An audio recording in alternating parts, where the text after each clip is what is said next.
নমস্কার, স্বর্গপথে চ্যানেলে আপনাকে স্বাগত। আশা করি আপনারা সকলে খুব ভালো আছেন, সুস্থ আছেন এবং বজনে আছেন। আজকের ভিডিওটা আমি শুরু করেছি একদম আমার বাড়ির দরজা থেকে।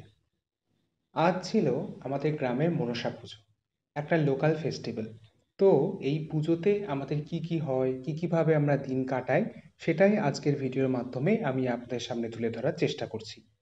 তো বাড়িতে ঢুকে প্রথমেই দেখছেন এখানে আমার দিদিরা রয়েছে, দিদি শাশুড়িমা রয়েছে, ননদ রয়েছে, সকলে রয়েছে। আর এই যে চলুন সবার আগে আমি দেখাই আমার ঠাকুরদের।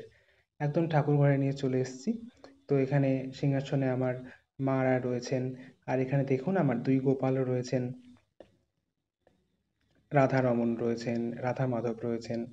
আর এই মানুষটা, যাকে যে কোনো অনুষ্ঠানে আমি সব থেকে বেশি মিস করি, আমার ঠাকুমা। এখন হয়তো উনি আর ফিজিক্যালি প্রেজেন্ট নেই, তবুও উনি সব সময় আমাদের সাথে আছেন। এবার চলুন পুজোর ডালাটা সাজিয়ে নিই, না হলে আবার পুজো দিয়ে আসতে দেরি হয়ে যাবে। আর এই ডালাটা সাজাতে সাজাতে কিছু কথা আপনাদের বলি আমাদের এই পুজো সম্পর্কে। এই মনসা দেবী হলেন আমাদের গ্রামের অধিষ্ঠাত্রী দেবী। প্রতি বছর আষাঢ় মাসের শুক্লপক্ষের নবমী তিথিতে হয় এই দেবীর পূজা। রথযাত্রার পর যে নবমী তিথি আসে সেই তিথিতেই এই আষাঢ় নবমী পুজো হয়ে থাকে। এটা দেবীর বাৎসরিক পূজা। এছাড়াও সারা বছর দেবীর নিত্য পুজো হয়ে থাকে। আর এই বর্ষাকালে যেহেতু সাপের উপদ্রব বাড়ে, তাই মনসা দেবীকে সন্তুষ্ট করতে প্রতি বছর দশহরা তিথি থেকে কৃষ্ণা ভাদ্র পঞ্চমী তিথি পর্যন্ত তিথি অনুযায়ী হয় দেবীর পূজা। যেমন সৌর শ্রাবণ মাসের পঞ্চমীতে এবং গৌণ চান্দ্র আষাঢ় মাসের পঞ্চমীতে। যে যে পঞ্চমী তিথিতে মনসা দেবীর পুজো হয়, সেই দিন কিছু বিধিনিষেধ আমাদের মেনে চলতে হয়। যেমন সেই দিন ভূমি কর্ষণ করা যায় না, নিরামিষ আহার গ্রহণ করতে হয় এবং বাড়ির গৃহকর্ত্রীকে ব্রত পালন করতে হয়। যিনি ব্রত করেন তিনি এই দিন অন্ন পান না। আর শেষ পঞ্চমীতে আমাদের কোনো অন্ন রান্না হয় না। শুধু অন্নই না, আমাদের সেদিন কোনো কিছুই রান্না হয় না, সেদিন আমাদের পান্তা ভাত খেতে হয়। তো চলুন, আমার ডালা সাজানো মোটামুটি শেষের দিকে। আর এখানে তিনটে জিনিস আমি পরে অ্যাড করেছিলাম, সেটা হচ্ছে আতপ চাল, দুধ, আর হচ্ছে আপনার মা মনসার পদ্ম। ওগুলো পাশের ঘরে ছিল, তাই ভিডিওতে আর দেখানো হয়নি। আর আমার ডালা সাজানো হয়ে গেলে আমার মাসি মন্দিরে পুজোটা দিতে গিয়েছিল। যেহেতু আমাদের গ্রামটা অনেকটা বড়, আর আশেপাশের গ্রাম থেকে অনেক মানুষ আসেন পুজো দিতে, তাই ওই করোনার পর থেকে এখন একটা সিস্টেম আমাদের এখানে চালু হয়েছে, মানে লাইন দিয়ে পুজো দিতে হয়। লাইন দিয়ে আপনি পুজোর ডালা নিয়ে দাঁড়িয়ে থাকেন এবং তারপর পুরোহিত মশাইকে দিলে উনি ওই ডালাটা মাকে স্পর্শ করিয়ে পুজো করে আপনাকে ফেরত দিয়ে দেন সাথে সাথে। আর না হলে তার আগে আমরা নিয়ে গিয়ে পুজো ওখানে ঢেলে দিয়ে আসতে হতো। ওখানে পাত্র থাকতো, ওনারা ঢেলে নিতেন, তারপর পুজোর শেষে একদম সেই বিকেলে প্রসাদ দিতেন। এই যে দেখুন এদিকে পুজোর বাজনা বাজছিল।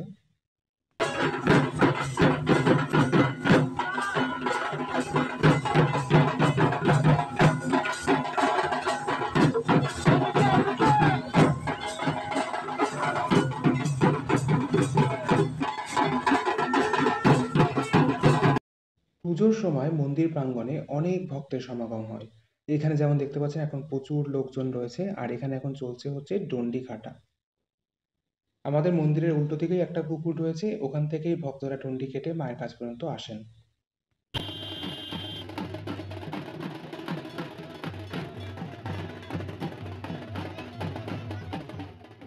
এবার কিছু আত্মীয় স্বজনের সাথে আপনাদের পরিচয় করায়। এখানে দেখুন রয়েছে, একদম লেফট সাইডে রয়েছে আমার বড় পিসি, তার পাশে রয়েছে বড়দি, আর তার পাশে রয়েছে ছোট পিসি, আর এদিকে বসে রয়েছে আমার ভাগ্নি।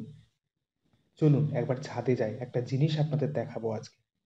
পুজোর মাইক অন্য পাড়া থেকে এসছে আমাদের পাড়াতে ঘুরতে। এইসব তো এখন আর সচরাচর দেখা যায় না, তাই আমি আমার ভিডিওতে রেখে দিলাম। পরে হয়তো কোনো এক সময় দেখবো। এগুলোই স্মৃতি হয়ে থাকবে, তাই না?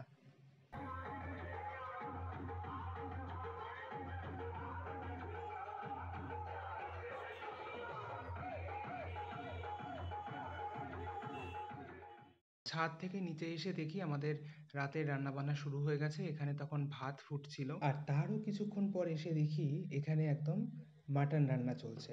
এখানে রয়েছে প্রায় 17 কেজি মতন মাটন। এই পুজোর দুদিন আমাদের বাড়ির মা মাসির ছুটি থাকে রান্না বান্না থেকে, বাদ বাকি সব কাজই করতে হয়, শুধুমাত্র রান্নাটুকুই করতে হয় না। তো এই দুদিন রাঁধুনি আসেন রান্না করতে। কারণ প্রায় অনেক জনের রান্না, তো পুজোর দিন রাতে আমাদের প্রায় 60 থেকে 70 জন মতন থাকেন। তারপর আবার বাড়ির লোকজন তো আছেই। আর এই যে ছাগলগুলো দেখছেন এগুলোকে আবার কাটা হবে এর পরের দিন অর্থাৎ বাস পুজোর দিন। এই যে দেখুন এখানে বসে রয়েছে আমার মেজদি, এটা হলো আমার মেজদি, আর এখানে রয়েছে আমার মামার মেয়ে, আর এখানে আমার মামার ছেলে। ওই যে ওখানে চেয়ারে বসেছিল আমার মামা, আর এবার সন্ধ্যা হয়ে গেছে, মা তাই জল দিতে শুরু করেছে। আর এদিকে আমার দুই দিদি গল্প জুড়েছে, মেজদিকে তো আপনারা দেখলেনই। আর এই যে অরেঞ্জ শাড়িতে যে দিদিকে দেখছেন উনি হচ্ছেন আমার পিসির মেয়ে, ওই দিদির নাম রেখাদি। সব মিলিয়ে একটা অনুষ্ঠান বাড়ির পরিবেশ, সবাই আর যে যার মতন গল্প করতে ব্যস্ত। আর এই দিনকে ছিল আবার উল্টো রথ, তাই রথেরও একটু ছোঁয়া আমার ভিডিওর মধ্যে থাক। জানেন তো, পুজোর আগের দিন সন্ধ্যায় আমাদের বাড়িতে তৈরি হয় রসগোল্লা আর বোঁদে। তাই পুজোর আগের দিন থেকেই বাড়ির বড়দের কাজের শেষ থাকে না। সকালের দিকে ধরুন দুধ জাল দেয়া, দই পাতা, তার থেকে ছানা কাটা, তারপর ছানা থেকে সন্ধ্যাবেলাতে এই মিষ্টি তৈরি করা, বোঁদে ভাজা ইত্যাদি। যদিও এই মিষ্টি বোঁদে ওই রাঁধুনিই এসে করতেন পুজোর আগের দিন সন্ধ্যাবেলায়। পুজোর আগের দিনকে আমরা গ্রামের ভাষাতে শয়লা বলে থাকি, যদিও জানি না এর মানে আসলে কি। তবে ছোটবেলা থেকে দেখে আসছি পুজোর আগের দিন বিকেল থেকেই মোটামুটি মাইক বাজতে শুরু করে দিত, আর সন্ধ্যার দিকে সব বাড়িতে বাড়িতে মিষ্টি বোঁদে হতো, তার একটা সেন্ট আসতো। আর আরেকটু সন্ধ্যার দিকে এই বাজনা বাজিয়ে সারা গ্রাম ঘুরতো। যদিও এগুলো এখন সবই অতীত, এই শয়লা এখন আর হয় না, বাদবাকি সব কিছুই রয়েছে। সে যাই হোক, পুজোর দিন ওই সন্ধ্যাবেলা 7:30-8টার পর থেকে মোটামুটি যারা নিমন্ত্রিত অতিথিরা থাকেন তারা আসতে শুরু করেন। তো ওই সময়টার কোনো ভিডিও আমার কাছে আর নেই, তার কারণ হচ্ছে আমি গিয়েছিলাম একবার মেলাতে। এই যে দেখুন আমি গিয়ে আমাদের মন্দিরের সামনে একটা ছবি তুলে নিয়েছি। চলুন তাহলে মেলাটা একটু ঘুরিয়ে দেখাই আপনাদের। পুজোর দিন আমার মেলায় যাবার খুব একটা ইচ্ছা ছিল না, তবুও আমার এই দুজন বন্ধু ফোন করেছিল বলে আমি আবার গেলাম একটু মেলাটা দেখে আসতে। তো প্রথমে সামনের দিকে যে হেঁটে হেঁটে যাচ্ছে ও হচ্ছে আমার আরেকটা বন্ধু। আচ্ছা, বলে রাখি ও কিন্তু ওয়েস্ট বেঙ্গল পুলিশ, তাই কোনো ভদ্র শিক্ষিত সভ্য মেয়ে যদি থাকেন তাহলে ওর সাথে যোগাযোগ করতে পারেন। লজ্জা পেয়ে গেছে বেচারা। আর এ হলো আমার আরেকটা বন্ধু, ওর নাম শুভেন্দু। তো চলুন এবার আমি মেলার ভিতরের দিকে যাই, আর ওদের হাতে ক্যামেরাটা ধরিয়ে আমিও এবার একটু আমার মুখটা দেখাই। চলুন প্রথমে আপনাদের নিয়ে যাই আমাদের মন্দিরে, তারপর এই মেলাগুলো দেখাবো আপনাদের। এই দিকে সমস্ত মেলাতলাগুলো রয়েছে, আমি ওটাই বলছিলাম। তো ও ক্যামেরাটা এত মুখের সামনে নিয়ে চলে গেছিল যে আমি সাথে সাথে সরে গেছি। চলুন ঠাকুর মন্দিরের দিকে যাই। এই পাশে সমস্ত ওই জিলিপি চপ এইসবের মানে মেলাগুলো ছিল। এই যে চলুন চলে এসেছি, এটা আমাদের মন্দির, মা মনসার মন্দির, আমাদের গ্রামের অধিষ্ঠাত্রী দেবী। সেটা তো আমি প্রথমেই বলেছি। আমাদের গ্রামের বাড়িতে যে কোনো কারোর মানে কোনো শুভ কাজ হলে সেটা এখান থেকেই পুজো দিয়ে শুরু হয়। হোক সেটা বিয়ে, অন্নপ্রাশন, যাই হোক কিছু, জন্মদিন, কোনো শুভ কিছু কাজ মানেই আমাদের এই মা মনসাকে পুজো দিয়ে তারপর সেই শুভ দিনের শুভ সূচনা হয়। সকালবেলাতে তো পুজো হয়ে গেছে, তাই পুজোর খুব একটা ভিডিও আমি আপনাদের দেখাতে পারিনি, যেটুকুনি দেখিয়েছি ওটুকুনি আমার ওই ভাই ভাগনা এরা করেছিল ওটাই। আর সামনের দিকে ওই যে দেখুন ওখানে নাগরদোল্লা ঘুরছে, ওখানে ওই বাচ্চাদের কিছু একটা রাইড ফাইড ছিল, আর এইগুলো তো সমস্ত মেলা। চলুন এবার একটু নাগরদোল্লার দিকে এগিয়ে যায়। বেশ কিছুক্ষণ নাগরদোলার সামনে দাঁড়িয়ে থাকার পর মনে হলো আমাদের একটু নাগরদোলায় ওঠা উচিত। তাই জন্য আমরা এবার একটু গুটি গুটি পায়ে এগিয়ে গেলাম টিকিট কাউন্টারের দিকে। টিকিট কাটা হয়ে গেছে, কিন্তু এখন অপেক্ষা করতে হবে আমাদের টার্নের জন্য। আর এই যে পুকুরটা আমি দেখাচ্ছি, এখান থেকেই যারা ডন্ডি কাটেন তারা সকালে এই পুকুর থেকে ডন্ডি কেটে মায়ের মন্দির পর্যন্ত যান। চলুন ওদিকে আমাদের ডাক এসেছে, খুব একটা বেশিক্ষণ অপেক্ষা করতে হয়নি, খুব কম সময়ের মধ্যেই আমরা আমাদের জায়গা করে নিতে পেরেছি নাগরদোল্লায়। তো এই যে দেখুন আমরা নাগরদোলাতে উঠেও গেছি এখন, প্রায় অনেক বছর পর আবার নাগরদোলাতে উঠেছি। ভালো করে ধরবি সুদীপ, তোর ফোনটা ফোনটা পড়লেই ভাইরাস হয়ে যাবি, হয়ে যাবে।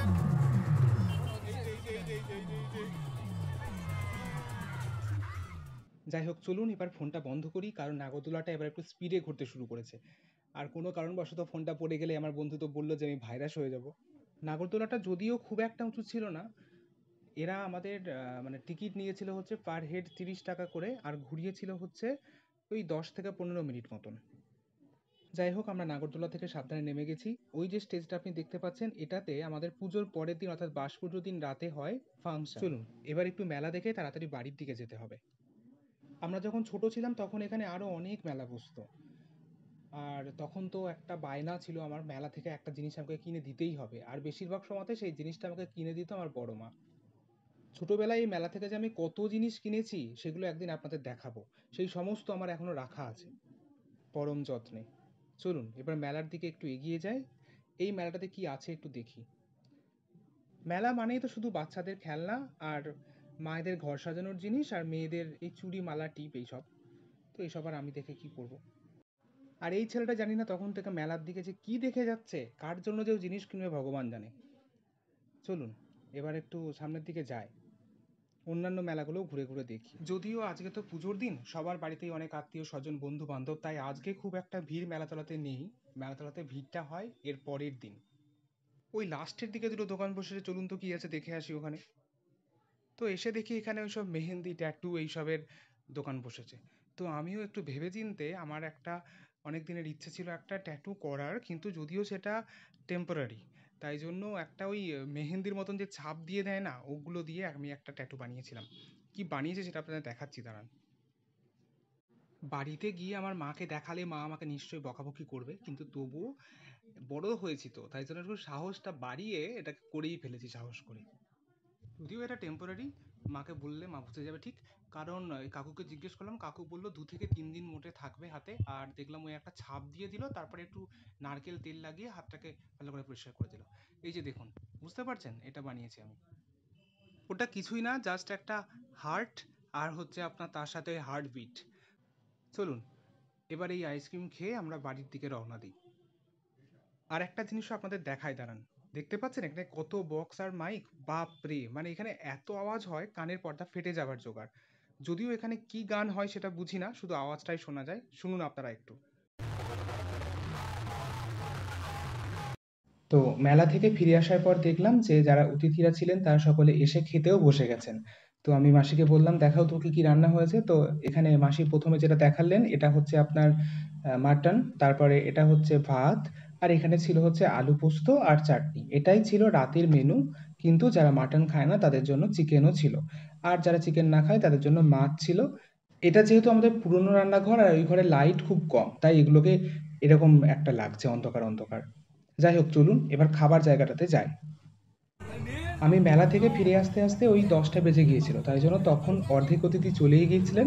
শুধুমাত্র এখানে টেবিলে খাচ্ছিল হচ্ছে আমার ভাইয়ের বন্ধুরা। আর এই যে দেখুন, এটা হচ্ছে দই, এটা একদম ঘরে পাতা দই, কিন্তু কেনা নয়। আমার মা আগের দিন দই পেতেছে এই যে 1 হাঁড়ি দুধ চাল দিয়ে। আর তারপর খাবার পর সকলকে আমার দিদি দিচ্ছিল হচ্ছে কোল্ড ড্রিঙ্কস। দাঁড়ান, আরেকজনের সাথে আপনাদের আলাপ করাই, এই যে চলে এসছে দেখুন। এ হচ্ছে আমাদের পোষ্য, এর নাম হচ্ছে অ্যালেক্স। অ্যালেক্স আমাদের বাড়িতে এসছে প্রায় 2.5 বছর হলো। যেহেতু চারিদিকে অনেক জোরে জোরে বক্স বাজছিল, তাই জন্য ও অনেকটা ভয়ে ভয়ে ছিল আজকে। দাঁড়ান একবার সামনে থেকে দেখায়, এই যে দেখুন, অ্যালেক্স ভীষণ শান্ত, নম্র এবং ভদ্র। আর এদিকে দেখুন আমার দুই জামাইবাবু খেতে বসেছে। ইনি হলেন মেজো জামাইবাবু, উনি হলেন ছোট জামাইবাবু, আর এদিকে খেতে বসেছিল আমার বাবা। আর এই সময় পরিবেশন করছিল হচ্ছে আমার বড়দি, ওই যে নীল শাড়িতে আমার বড়দি, আর এদিকে দুই দিদি বসে বসে গল্প করছিল।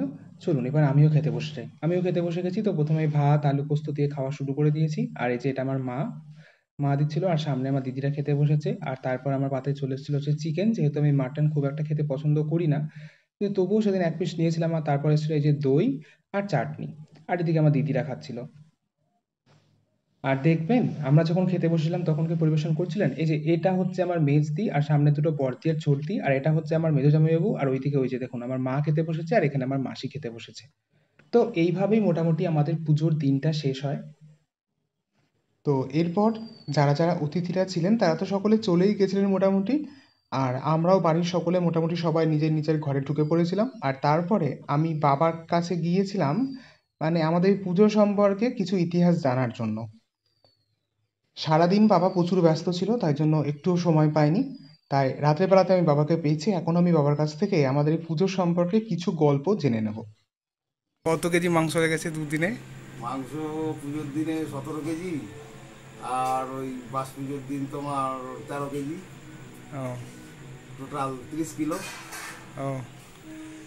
আর তুমি তোমার ছোটবেলা থেকে এখনো পর্যন্ত কি কি পরিবর্তন দেখেছো আমাদের পুজোর? আমাদের পুজোয়। আগে যা হতো তার থেকে এখন ধরো এই অনুষ্ঠান হচ্ছে, তারপর আরো ধুমধাম হচ্ছে। আগে তো অত তোড় ছিল না, এখন যত দিন যাচ্ছে তত মানে আরো উপরের দিকে উন্নতি হচ্ছে। সব মেলা বসে অনেক, আগে মেলা ফেলা ছিল না। কতদিন আগে থেকে পুজোটা শুরু হয়েছে? তুমি তোমার ছোটবেলা থেকে পুজোটা দেখছো? হ্যাঁ, আমি তো ছোট থেকেই, আমাদের তখন ছিল না, আমাদের পাড়ার সব ওই কাকারা দু একজনা করতো, বিশাপত্র সব দেখা দেখিতে আমাদের সব আরম্ভ হতো। কতদিন আগে সেটা? তুমি তখন ধর, কত বছর বয়স হবে আমাদের তোমার? পুজোটা আরম্ভ ধর মোটামুটি প্রায় 35 বছর। ও আচ্ছা। মানে মা মনসা পুজো হতো আগে, হ্যাঁ হ্যাঁ। কিন্তু আমাদের এই যে এই কভার মানে আমরা ওই আমাদের আয়োজন। কোনো কাকা আচ্ছা, আর 30,000 টাকা এই বছরের বাজেট, তাই তো? বাজে না। ও, তাও হয়তো বেশি হবে। আমি তো ওই তো ধরো 30 কেজি মাংস দামই তো মনে না বেশি হবে, বুঝলি তো, আমি আর ভুল বলে ফেললাম। 30 কেজি মাংসেরই দাম তুই ধর 700 টাকা করে কেজি নাকি? 700 টাকা করে কিলো। তার মানে 21,000 টাকা। এই মুদিখানায় প্যান্ডেল এ নিয়ে ও প্রায় তোমার 45,000 টাকা। হুম, আচ্ছা, ঠিক আছে। তো এই যে ছবিটা দেখছেন এটা হচ্ছে পুজোর দিনের একটা ছবি। এখানে রয়েছে আমার 3 দিদি আর আমি। তো এই ছিল মোটামুটি আমাদের পুজোর একটা গল্প। এরপরে আবার আমাদের পুজোর পরের দিনটাকে আমরা বাস পুজো বলি। তো বাস পুজোর দিন সন্ধ্যাবেলায় যে অর্কেস্ট্রাটা হবে সেটা আমি আপনাদের সামনে তুলে ধরবো।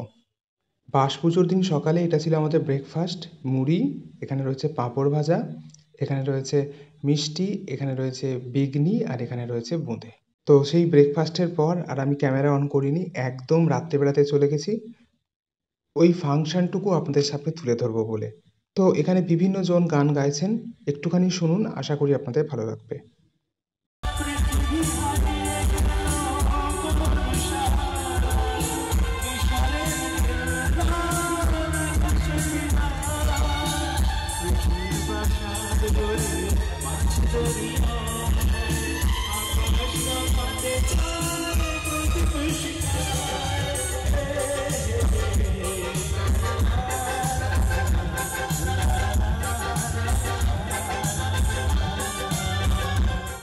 মোটামুটি গানটা খারাপ করেনি বলুন।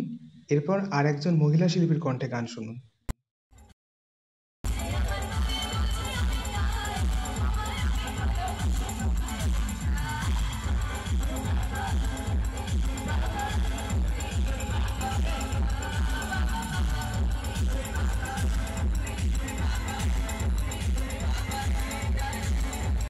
এই স্টেজটা তো আমাদের মন্দিরের একদম উল্টো দিকে। দেখুন এই যে মন্দিরটা রাতের আলোতে কি সুন্দর লাগছে। আর এর সামনেই এদিকে রয়েছিল স্টেজটা। আর এই বছরের একটা নতুন সংযোজন হচ্ছে আমাদের, তার পরের দিন তেশ পুজোর দিন আবার হয়েছিল বাউল। ওটা অন্য বছর হয় না, এবছরে হয়েছে। যাই হোক, চলুন এবার বাড়ি ফিরে যাই। আর দেখছেন রাত্রিবেলাতে তখন প্রায় 11:30 বাজছিল, তবুও মেলাতে কত ভিড়। তো প্রতি বছর আমাদের এই অনুষ্ঠানের মধ্য দিয়েই সমাপ্ত হয় আমাদের আষাঢ় নবমী পুজোর। এর পরদিন থেকে আমাদের আত্মীয় স্বজন সকলে ফিরে যান তাদের নিজের নিজের গন্তব্যে। আর বাড়ির লোকগুলো শুরু হয় আবার সেই গতানুগতিক জীবন, আবার সেই 1 বছরের অপেক্ষা।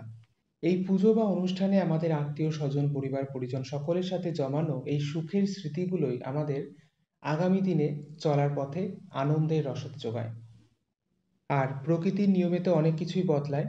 আমি ছোটবেলাতে যেভাবে পুজোটাকে দেখেছি এখন তার অনেক বদল দেখছি। আরো পরে গিয়ে হয়তো আরো অনেক কিছু বদলাবে। তাই আজকের এই ভিডিওটির মধ্যে দিয়ে আমি আমার 2024 সালের পুজোটার কিছু কিছু অংশ স্মৃতি করে রাখলাম। তো আমার আজকের ভিডিওটা এইটুকুই। আশা করি ভিডিওটি আপনাদের ভালো লেগেছে। যদি ভিডিওটি ভালো লেগে থাকে তাহলে প্লিজ লাইক, কমেন্ট এবং শেয়ার করুন। আর আপনি যদি এই চ্যানেলের নতুন দর্শক হয়ে থাকেন তাহলে এখনই চ্যানেলটা সাবস্ক্রাইব করুন এবং পাশে থাকা বেল আইকনটি প্রেস করুন এই ধরনের আরও ভিডিও দেখার জন্য। ধন্যবাদ।